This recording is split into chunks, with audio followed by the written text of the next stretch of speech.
오늘은 여호와의 이름을 위하여, 여호와의 이름을 위하여 이 제목으로 하나님 말씀 전하겠습니다. 하나님은 하나님을 온전히 예배하고 경외했던 솔로몬의 중심을 보시고 그에게 심히 많은 지혜와 총명을 주셨습니다. 솔로몬은 하나님이 주신 지혜로 이스라엘을 번영의 나라로 만들었습니다. 그 결과 솔로몬 시대에 이스라엘의 영토는 가장 넓었고 또한 가장 풍요로웠으며 가장 강성한 나라가 되었습니다.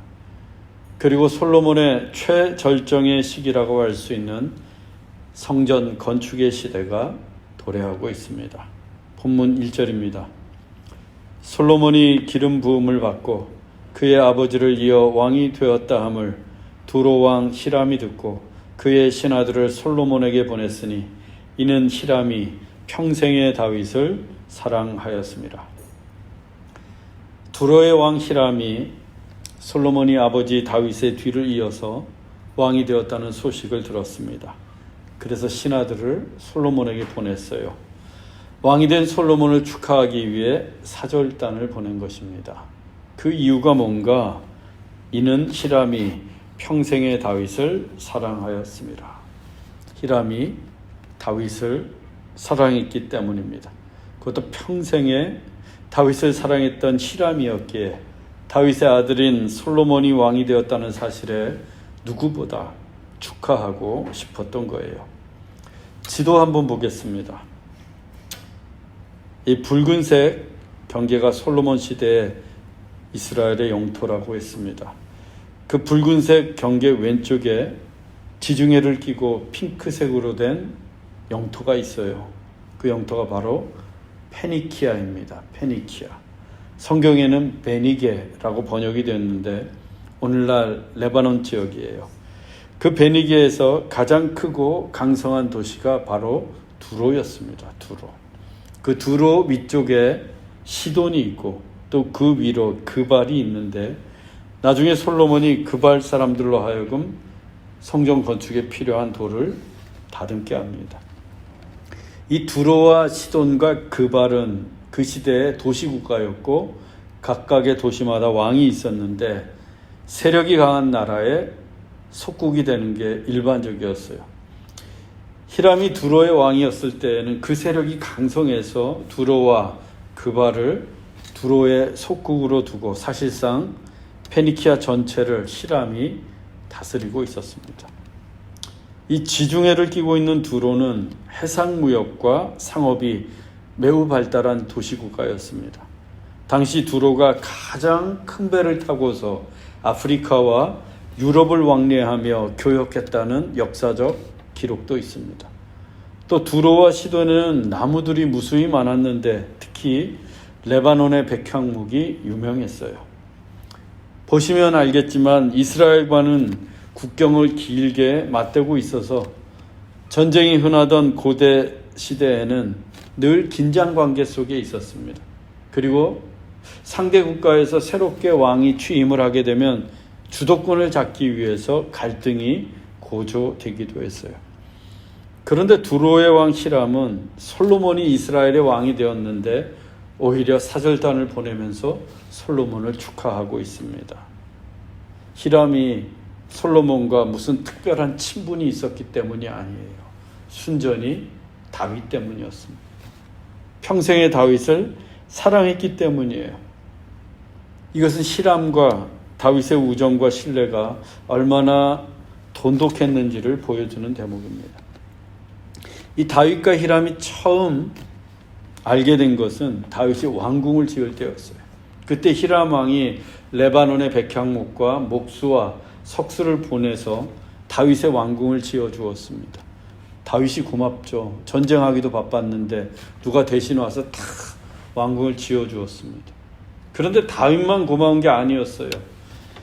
본래 지중해 바다는 해적의 후손이었던 블레셋이 막강한 힘을 발휘했습니다.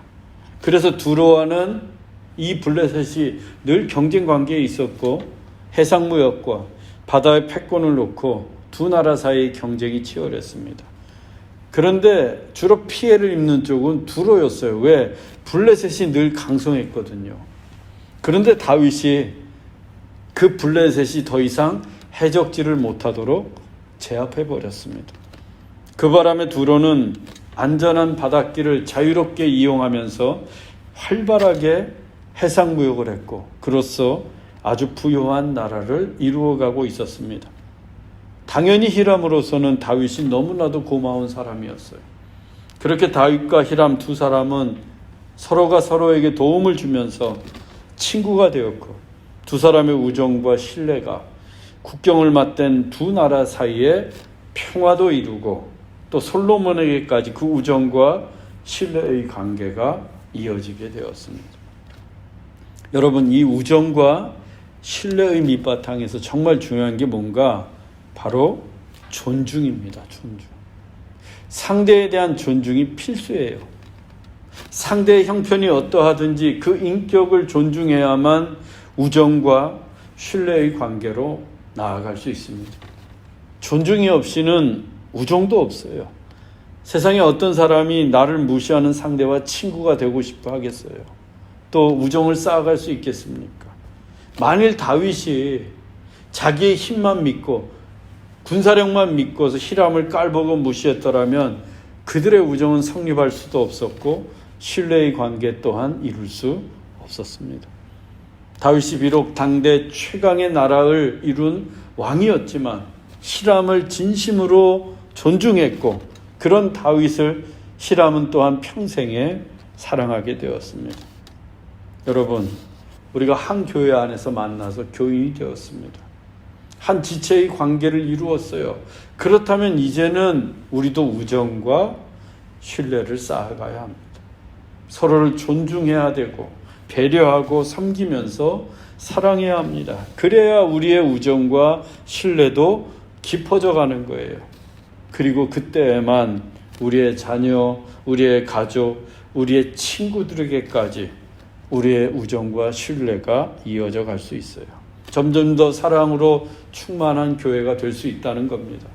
저는 우리 좋은씨앗 교회가 그와 같은 교회, 히람과 다윗과의 관계와 같은 교회가 되기를 진심으로 원합니다. 히람으로부터 축하 사절을 받은 솔로몬이 그 답례로 신하들을 보내면서 성전 건축의 뜻을 비추었습니다. 본문 5절입니다.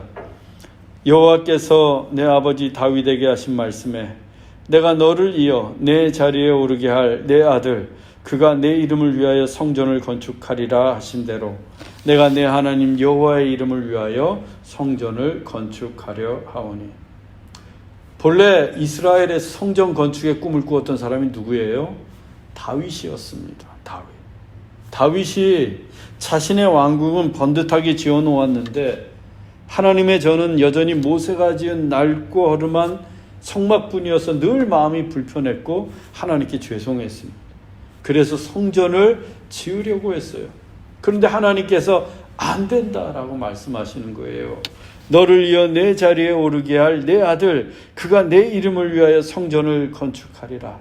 다윗 네가 아니라 다윗의 아들 너의 아들 솔로몬이 성전을 지을 거야 라고 말씀하시는 거예요.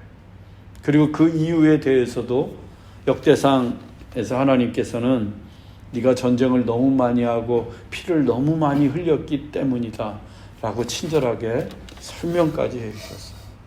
다윗은 하나님의 뜻을 깨달았고 솔로몬을 불러서 성전 건축을 부탁합니다.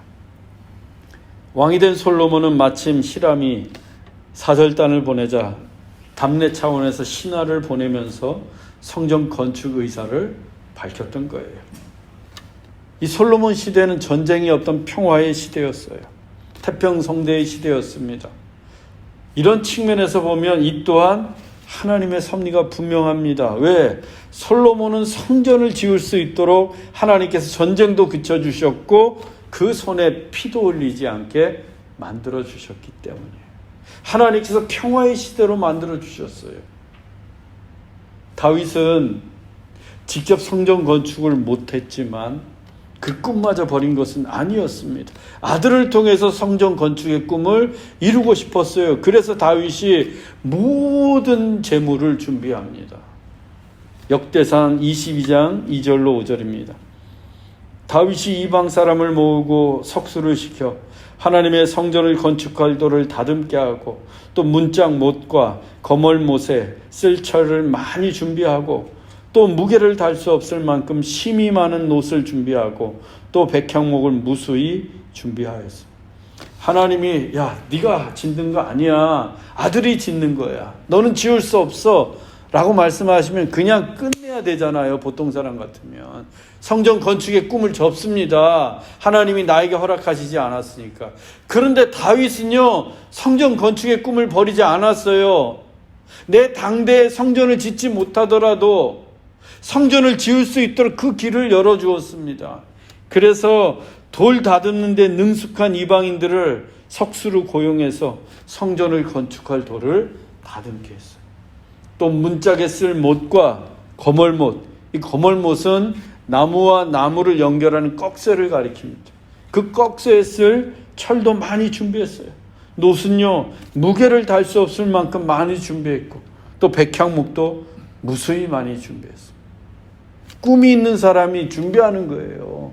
다음 세대를 준비하는 겁니다. 우리만 잘 먹고 잘 사는 게 아니라 우리만 예수 잘 믿는 게 아니라 다음 세대가 잘 믿게 하려면 준비해야 되는 거예요. 준비. 다윗처럼. 그뿐만이 아니에요. 역대상 22장 14절입니다. 내가 환난 중에 여호와의 성전을 위하여 금 10만 달란트와 100만 달란트와 놋과 철을 그 무게를 달 수 없을 만큼 심히 많이 준비하였고 너도 더할 것이며. 지금 솔로몬에게 이야기하는 거예요. 다윗이. 내가 성전 건축을 위해서 또 이렇게 준비했다. 금이 10만 달란트, 음이 100만 달란트입니다. 여러분 이게 어느 정도 무게인가 하면 한 달란트가 약 34kg예요. 한 달란트가. 금이 10만 달란트라고 했으니까 34 곱하기 10만 하면 얼마예요? 340만 킬로, 즉 3,400톤이에요. 1톤짜리 트럭 3,400대, 3,400톤. 은은 그 10배인 34,000톤이나 됩니다. 제가 오늘 금 1kg 어느 정도 되는지 돈으로 우리가 금 몇 돈 몇 돈 그렇게 계산하잖아요. 금 1kg가요 276돈이라고 합니다. 금 1kg면 한 돈짜리 금반지가 276개가 나와요. 그런데 금이 340만 킬로라고 했으니까 금반지가 몇 개예요? 놀라지 마세요. 9억 3,840만 개예요. 한 돈짜리 돌반지가 9억 3,840만 개. 어마어마하지 않습니까? 은은 그 10배인 93억 8,400만 개. 상상이 가지 않아요. 우리나라 금은방 다 합쳐도 이렇게 안 될 것 같아요.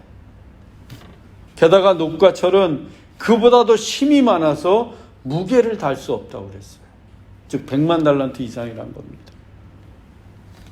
금값만 제가 대충 계산해 봤어요. 오늘 시세로 28조 원이 넘어요. 그 시대의 만수르가 다윗이에요. 다윗이 그 많은 은금과 놋과 철을 모았어요. 하나님의 성전을 짓겠다고. 자기가 지을 것도 아닌데. 그것도 환난 중에, 전쟁 중에 모았다는 거예요. 전쟁에서 이기면 전리품 오잖아요. 그러면 죄다 성전을 위해서 모았어요. 다윗이. 굉장히 많은 양 아닙니까? 근데 솔로몬에게 뭐라 그래요? 너도 더 할 것이며. 그걸로 부족하다는 거예요. 더 준비하라고 합니다. 더 필요하다고 합니다. 그래서 솔로몬이 히람에게 사신을 보냈던 거예요. 본문 6절입니다. 당신은 명령을 내려 나를 위하여 레바논에서 백향목을 베어내게 하소서. 내 종과 당신의 종이 함께할 것이요 내가 당신의 종의 삭슬 당신에게 드리리이다. 당신도 알거니와 우리 중에는 시돈 사람처럼 벌목을 잘하는 자가 없나이다. 아니 아버지 다윗이 이렇게 많은 은금을 준비해 놨으니까 솔로몬이 얼마나 여유가 있겠어요. 나중에 보시면 알겠지만 역군의 수가 어마어마합니다. 그 임금 줘야 되잖아요. 그 돈이 어디서 났겠어요? 다윗이 모은 은금의 달란트입니다. 솔로몬이 가만 보니까 이 레바논의 백향목이 더 필요했어요. 은금은 충분했는데, 녹과철은 충분했는데 나무가 더 필요했습니다. 그래서 솔로몬이 히람에게 내가 사람도 보내주고 당신의 종들의 품삯도 줄 테니까 백향목 좀 베어주세요. 특히 벌목을 하는 데는 시돈 사람들이 최고였나 봅니다. 그래서 솔로몬이 시돈 사람을 치켜 세우면서 백향목을 주문했어요. 이 백향목은 레바논의 산맥, 그것도 눈 덮인 해발 2000m 고지대에서 자라는 나무예요. 2000m 고지대. 만년설이 있습니다. 그런데 1년 내내 푸른 상록수예요. 백향목이. 흰 눈 위에서 자라는데도 불구하고. 그리고 이 백향목은 높이가 40m까지. 2000m 고지대에서 자라는데 40m까지 커요. 하늘을 찌릅니다. 그리고 곱게 뻗었고 고지대에서 자라면서 아주 단단해서 고급 목재로 사용되었어요.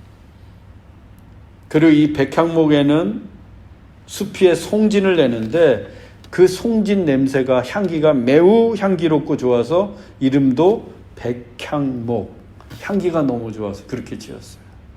다 집을 지어놓으면 그 향기가 너무 좋은 거예요. 특히나 이 송진에는 방부제, 방충제가 포함되어 있어서 오랜 기간 동안 두어도 썩지 않는다고 합니다. 그래서 고대 로마에서는 이 종이에 백향목의 송진을 발라서 책에 조미 쓰는 것을 막기도 했다고 해요. 이 같은 특성 때문에 하나님의 성전을 짓는 자재로서 백향목이 최고였어요. 그 시대 최고급의 자재였어요. 솔로몬의 요청을 들은 히람이 크게 기뻐합니다. 그리고 솔로몬과 약조했어요. 내가 백향목을 마음껏 줄 테니까 우리 왕궁에 필요한 음식물을 공급해 달라고 합니다. 본문 10절로 11절입니다. 솔로몬의 모든 원대로 백향목 제목과 잣나무 제목을 주매 솔로몬이 히람에게 그의 궁정의 음식물로 밀 2만 고루와 맑은 기름 20고루를 주고 해마다 그와 같이 주었더라. 솔로몬과 히람 두 왕이 약조를 했습니다.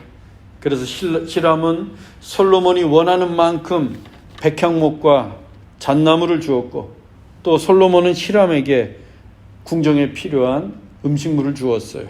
그 양이 밀 2만 고루, 맑은 기름 20고루였습니다. 우리가 지난주 금요일에 솔로몬이 왕국에서 하루에 소비하는 밀가루 양이 30고루라고 해서 30고루. 그런데 히람에게는 얼마를 줬어요? 1만 고루. 솔로몬 왕궁의 일일 소비량의 333배, 거의 1년치 양입니다. 1년 내내 풍족히 먹을 수 있는 밀가루를 준 거예요. 그것도 해마다. 그러니까 히람은 이제 먹고 살 걱정하지 않아도 되는 거예요. 1년 내내 먹을 양식 풍족했습니다. 솔로몬 때문에. 왜 이렇게까지 솔로몬이 했을까? 그만큼 백향목이 귀한 거예요. 성전을 짓는데 백향목이 꼭 필요한 자재였습니다. 음식물을 얼마든지 대주어도 백향목을 가져와야지. 그리고 성전을 지으려면 일꾼들이 필요합니다. 또 두로에도 사람을 보내기로 약속했어요. 그래서 솔로몬이 역군들을 모으는데요. 본문 13절로 16절입니다. 역군의 수가 3만 명이라. 솔로몬이 그들을 한 달에 10,000명씩 번갈아 레바논으로 보내매 한 달은 레바논에 있고 두 달은 집에 있으며 아도니람은 감독이 되었고 또 짐꾼이 7만 명이요 산에서 돌을 뜨는 자가 8만 명이며 감독하는 관리가 3,300명이라. 먼저 레바논에 보내서 이 나무를 베게 할 역군이 3만 명이었어요. 뽑은 사람이. 그 중에 10,000명을 먼저 레바논에 보내서 한 달 동안 일하게 하고 그 다음 10,000명과 교대해서 또 한 달 동안 일하게 하고 그 다음 10,000명과 교대했어요. 석 달 중에 한 달 일하고 두 달은 집에서 쉬게 했습니다. 우리도 이렇게 했으면 좋겠어요. 차영진도 한 달 동안 열심히 하고 2달은 좀 쉬고, 교사도 한 달 동안 열심히 일하고 2달은 좀 쉬고, 그러면 좀 더 효율적이 되지 않을까. 근데 사람이 없어요. 우리는 3만 명이 없어. 3만 명 있으면 내가 그렇게 할 텐데 10,000명씩 그냥. 그리고 그들을 감독할 감독관으로 아도니람을 세웠어요. 이 아도니람이 지난번 솔로몬 신화 목록에 등장하는 노동 감독관입니다. 또 짐꾼은 7만 명이나 돼요. 날라야 되잖아요. 나무 날르고. 그리고 돌을 뜨는 자가 8만 명. 그 사람들을 관리하는 관리자만 3,300명. 관리자만. 그래서 역군이 모두 18만 3,300명이나 됩니다. 정말 규모가 대단해요. 이 다윗과 솔로몬을 보면 많이 달라요. 다윗은 전쟁에 능했고, 솔로몬은 외교와 내치에 능했는데 공통점이 있어요. 공통점. 첫째, 손이 크다. 손이 너무 커요. 둘 다 손이 엄청나게 큽니다. 두 번째, 이게 중요한 건데, 성전 건축에 대한 열심이에요. 성전 건축에 대한 열심이 아버지 다윗과 아들 솔로몬이 똑같아요. 그런데 다윗과 솔로몬은요, 이미 이룰 거를 다 이룬 사람들이에요. 당대에. 더 이상 필요한 게 없는 사람들이에요. 그게 재물이 되었던, 권력이 되었던, 명성이 되었던, 지위가 되었던, 더 이상 바랄 게 없는 사람들이었어요. 그런데도 그들은 성전 건축을 너무나도 간절히 원했습니다. 성전을 건축하기 위해서 은금을 아끼지 않았어요. 성전 건축을 위해서 좋은 재료를 얻기 위해서라면 무슨 일이든 했습니다. 수많은 사람들을 모았어요. 다윗과 솔로몬이 왜 이렇게까지 하는 거예요? 왜 이렇게까지? 무엇 때문에? 이미 이룰 걸 다 이루고 가진 게 다 있는데도 불구하고 왜 이렇게까지 하는 겁니까? 그들은 자신들의 업적을 하나 추가하기 위해서, 혹은 자신의 위엄을 더 드러내기 위해서, 혹은 누군가에게 보여주기 위해서 성전을 짓는 게 아니었어요.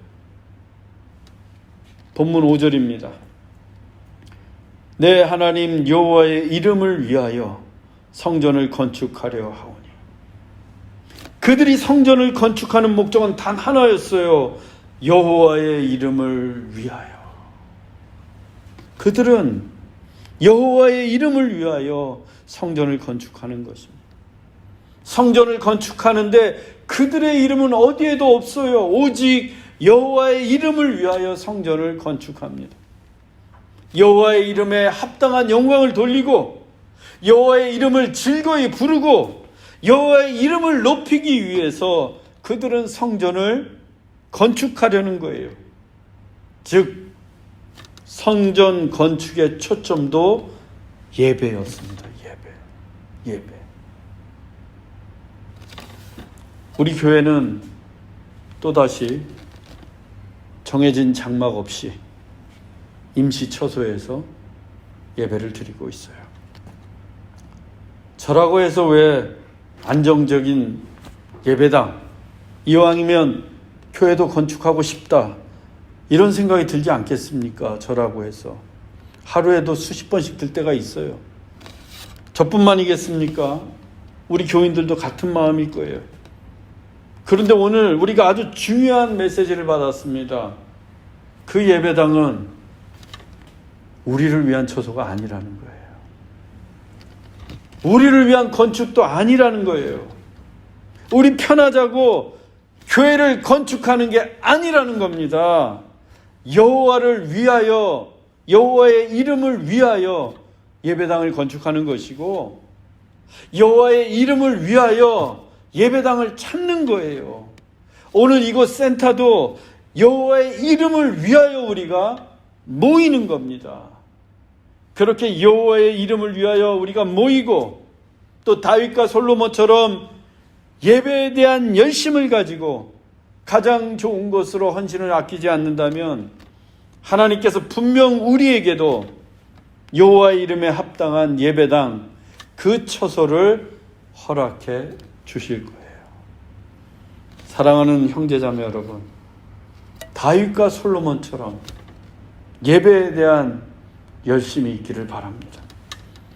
그리고 이곳부터 여호와의 이름을 위한 예배당이 되게 하십시다.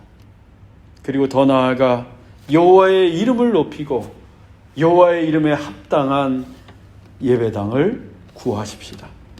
그래서 여호와의 이름이 높여지고 여호와의 이름을 부르는 우리 좋은 씨앗 교회가 되기를 주 예수 그리스도의 이름으로 축원합니다. 기도하겠습니다. 사랑의 하나님, 다윗과 솔로몬처럼 여호와의 이름을 위하여 예배하게 하시고 여호와의 이름을 위하여 예배당을 구하게 하옵소서. 또한 성전 건축을 위한 열심도 배우게 하옵소서. 우리가 모여 예배드리는 이곳에서 여호와의 이름이 높여지고 여호와의 이름에 합당한 예배가 되기를 원합니다. 바라기는 여호와의 이름을 위한 아름답고 안정적인 예배당도 허락해 주옵소서. 길이요 진리요 생명이신 예수 그리스도의 이름으로 기도하옵나이다. 아멘.